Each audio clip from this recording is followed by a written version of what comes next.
Welcome back to the David Pakman Show. Please consider becoming a David Pakman Show member, of course made possible in part by liberalbias.com. At liberalbias.com, they show you how to unskew reality and make it easier for conservatives to handle. Liberalbias.com. Today's new member of the day, Zachary Klinger. It's great to have Zachary as a David Pakman Show member. We've had interns named Zachary, but Zachary Klinger is, I think, our first member named Zachary.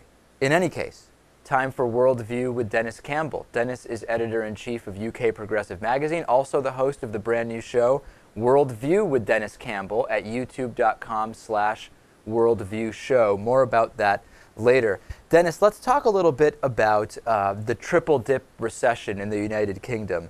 2 years ago, we were told that a 1% GDP expense cut would lower growth by 0.5%, and it turns out that those numbers were not accurate.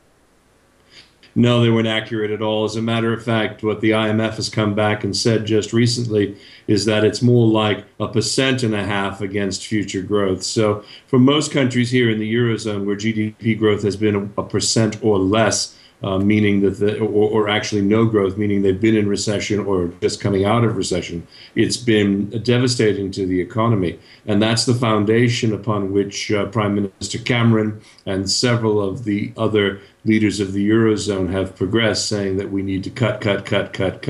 And this austerity craziness here on this side of the pond has now led to an unemployment rate of 11.8%, or 18.8 million people unemployed across the Eurozone. Right, so now, by screwing up those metrics, we're in the middle of an absolutely horrific situation. Issue one is this idea of what actually is the importance of deficits. If you can get a growing economy, then deficits as a share of that economy will shrink anyway. That's one issue. But the other issue is also, what can we say about cuts relative to growth without any kind of a detail about what types of cuts, right? Because we know that there are certain types of government spending that have much higher multiplier effects in the economy and a much higher stimulative effect. And there are some types of government spending that don't seem to. For example, food stamps versus tax cuts come to mind. What can we say about that?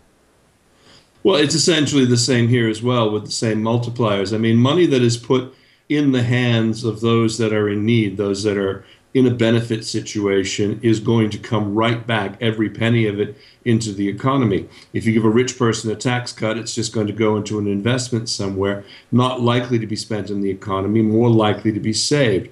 And, you know, if you're in a situation where, you know, basically we're all Keynesians now because we really need to do something to stimulate growth, not just here in the Eurozone, but in the United States and around the globe. What you're seeing is, you know, with the continued attacks on union rules, the right-to-work states that you're seeing in the States, you're getting a lot of very, very cheap labor. But unfortunately, that labor is so cheap, no one is in a position to actually earn enough income to then pour it back into the economy. I mean, we're paying in excess of $9 a gallon for petrol here.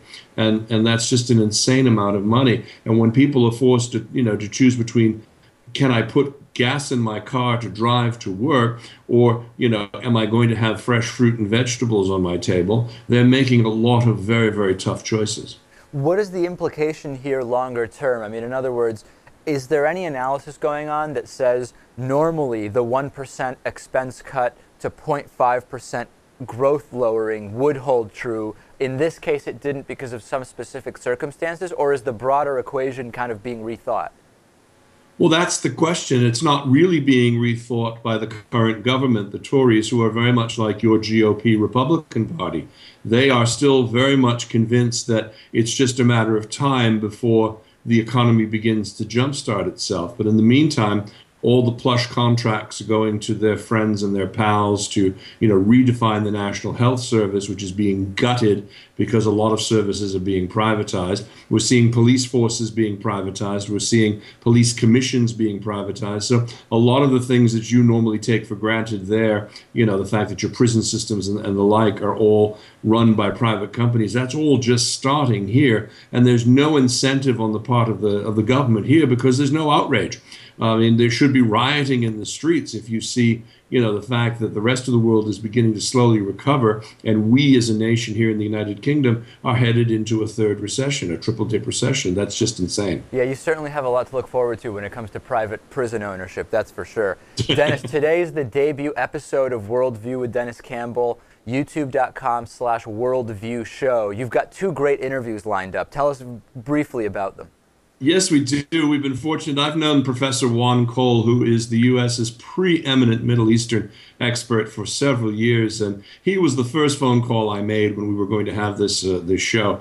And he gives us about a 14-minute interview and discussion on what's happening in Syria, what's happening in Gaza. It's really must-see television for anybody interested in trying to understand. And Juan has agreed to come back later in the month of January for a further discussion as we get closer to the 2-year anniversary of the Egyptian Revolution. The second guest, and one of the things we'd like to strive for, is to have a serious guest as well as a bit more of an eclectic look at things.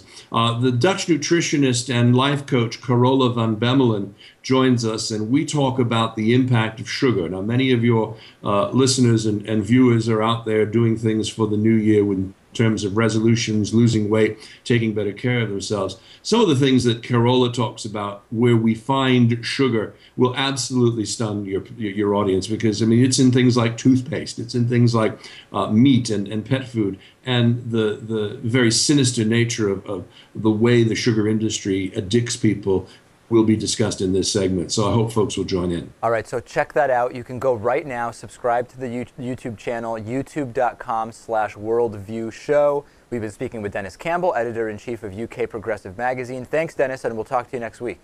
Thank you.